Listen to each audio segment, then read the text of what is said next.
Baik, di sini saya ingin menjelaskan tentang the art of web development, sinergi antara IT dan kreativitas desain grafis.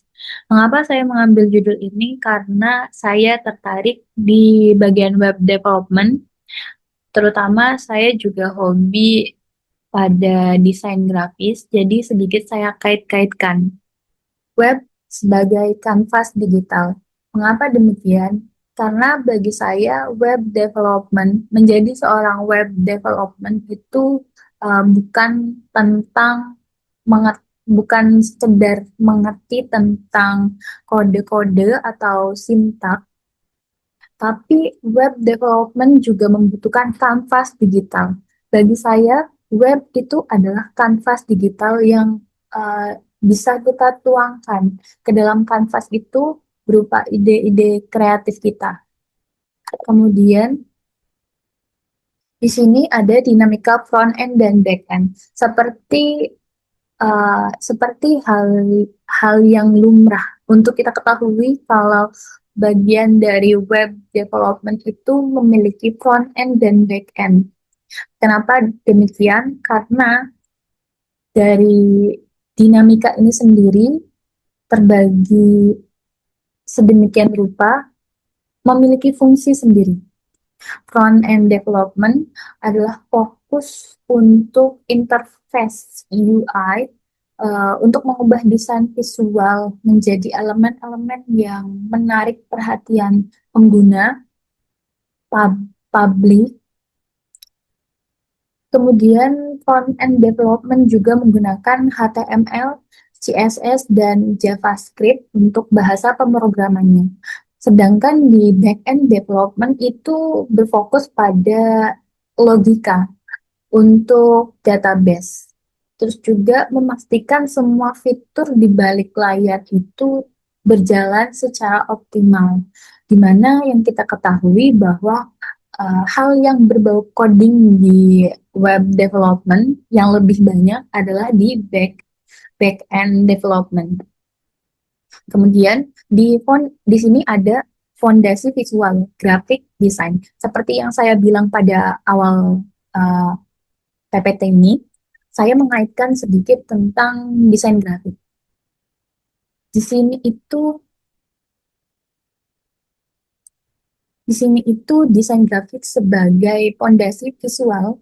Mengapa mengapa seperti itu? Karena berdasarkan hierarki, tipografi dan warna yang membuat user betah atau membuat pengguna betah berlama-lama di web kita adalah tampilan grafik desainnya, UI.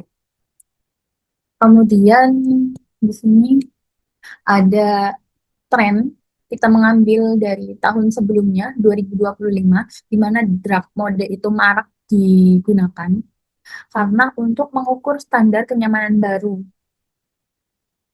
bukan cuma terlihat itchy atau keren, tapi juga soal kenyamanan pengguna, di mana di sini bukan sekedar tren estetika. Terus saya juga tampilkan saya juga tampilkan drag mode ini yang gelap-gelap di bagian sini. Nah, selanjutnya the power of micro interaction. Ada tiga. Yang pertama itu ada feedback, di mana pengguna itu akan menotis suatu timbal balik atau respon instan pada aplikasi yang kita rancang. Nah, terus yang kedua ada delight, menciptakan momen wow melalui animasi halus seperti uh, ketika kita mengklik tombol start, terus muncul bintang-bintang seperti itu. Itu namanya adalah delight. Kemudian Breakdance membantu navigasi tanpa kata-kata.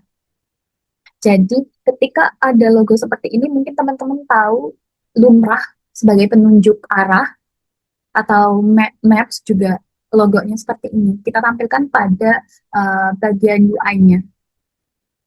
Selanjutnya, masa depan, all-driven design. Kenapa saya tidak bisa menampilkan foto gambar ya guys ya? Gak tahu ini kenapa. Kenapa saya bilang masa depan itu all-driven design? Karena AI membantu kita dalam otomasi layout dan optimalisasi aset visual.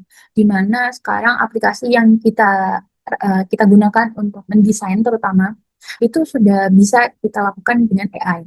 Desain-desain yang simple itu bisa kita gunakan dengan AI. Tapi di sini juga kita harus ingat kalau AI itu adalah tools, adalah asisten. Kreativitas dan sentuhan rasa dari desainer yang asli dengan membuatnya secara step by step sendiri. Modern tech stack framework yang kita gunakan pada web development ada tiga. Yang pertama adalah Next.js. Mungkin para programmer um, lumrah dengan kalimat kata-kata Next.js, di mana server-side rendering yang super kencang biasa digunakan pada uh, web development. Spell, efisien dan sangat ringan dijalankan. Dan di sini juga yang terakhir ada Figma. Figma ini merupakan aplikasi yang biasa kita lakukan untuk uh, mendesain dan sebagai jembatan untuk back end dan front end digabungkan menjadi web development. Dan di sini ada first impression account. 5 detik adalah waktu yang singkat bagi pengguna untuk menilai apakah mereka menyukai website yang kita buat atau tidak. Itulah kenapa desain grafis sangat diperlukan dalam web development ini. Terus juga ada growth of UI UX rule in depth, di mana permintaan pasar untuk developer kreatif meningkat drastis dari tahun ke tahun. Di sini saya ambil dari tahun 2020, 2023, dan 2025. Dan di sini juga ada sinergi adalah kunci. Kesimpulannya, saat IT atau web development bertemu dengan desain grafis, kita tidak hanya membuat alat digital, tapi menciptakan pengalaman yang bermakna. Karena di mana kita akan bertukar pikiran mengenai web development, yaitu front end, dengan desainer grafis. Dan menjadi development yang berjiwa seni tinggi. Mungkin itu saja presentasi dari saya cukupkan. Apabila ada kesalahan, baik kata atau kalimat yang kurang tepat, saya mohon maaf. Selamat malam dan sampai jumpa. See you. Ke, ke, ke, ke, ke, ke.